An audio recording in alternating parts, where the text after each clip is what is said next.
नमस्कार, मैं वंदना झा, वंदना क्रिएशन पूजा संग्रह में आप सभी का स्वागत है। आपको मैं आज दीपावली की पौराणिक कथा के विषय में बताऊंगी।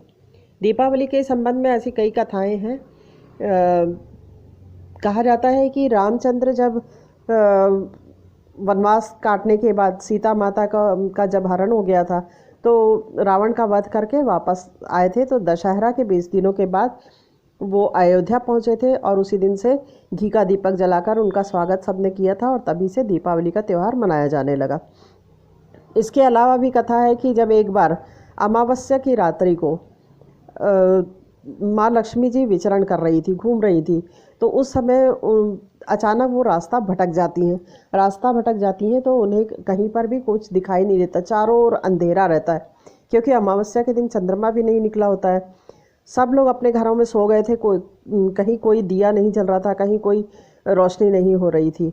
महालक्ष्मी जी जो है वो इधर उधर भटकती हैं, उनको कुछ समझ में नहीं आता है। तभी दूर एक दिया टिमटिमाता हुआ दिखाई देता है, तो वो वहाँ जाती है, थोड़ा सा प्रकाश वहाँ दिखाई देता है। वो उस घर में जाती है तो वहाँ एक वृद्धा रहती है जो चरखा कात रही होती है। तो वो वृद्धा से बोलती है कि मैंने रास्ता भटक गई और मुझे सोने के लिए बिस्तर चाहिए। वृद्धा उनके सोने का इंतज़ाम कर देती है, उनको बिस्तर दे देती है। वृद्धा ने उनका स्वागत किया, रात्रि में आने पर भी उनका स्वागत किया, उन्हें भोजन वगैरह कराया और उसके बाद उन्हें बिस्तर दे दिया और फिर अपना काम करने लगी। वो चरखा काटने लगी। चरखा काटते हुए कब उनको नींद लगी पता ही नहीं चला उनको। सुबह उठकर देखती है तो उनकी मेहमान जो थी आई थी रात्रि में, वो नहीं रहती है वहाँ पर। तो वो चिंतित होती है मेहमान कहाँ चली गई, लेकिन वो देखती है कि उसका घर पूरा महल की तरह बन गया है।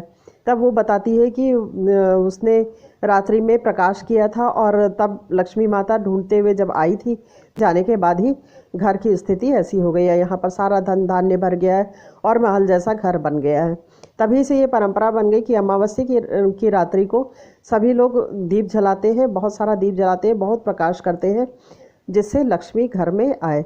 तो लक्ष्मी माता के स्वागत के लिए दीपावली के दिन बहुत सारे दिए जला करके अंधेरे को दूर किया जाता है। इसकी एक कथा और है, जिसमें कथा में कहा जाता है कि एक साहूकार की बेटी रहती है जो प्रतिदिन नदी में जाती है। साहूकार की बेटी जब जाती है तो वहाँ पर लक्ष्मी माता से उनकी दोस्ती हो जाती है। दोनों दोस्त बन जाते हैं। लक्ष्मी माता पहले उनसे कहती है कि साहूकार की बेटी से कि क्या तुम मुझे अपना दोस्त बनाओगी।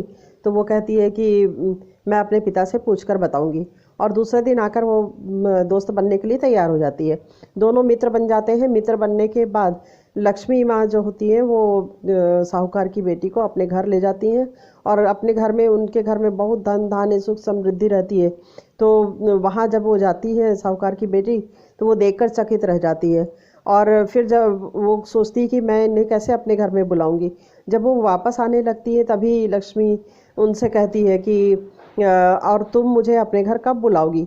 वो सोचती है कि वो कह देती है कि ठीक है तुम मेरे घर आना, लेकिन जब घर आती रहती है तो मन ही मन सोचती रहती है कि मैं उनको अपने घर बुला तो ली हूँ, परंतु मेरे घर तो खाने का भी ठिकाना नहीं है, कुछ खाने के लिए भी नहीं है, तो मैं कैसे उनका स्वागत करूँगी।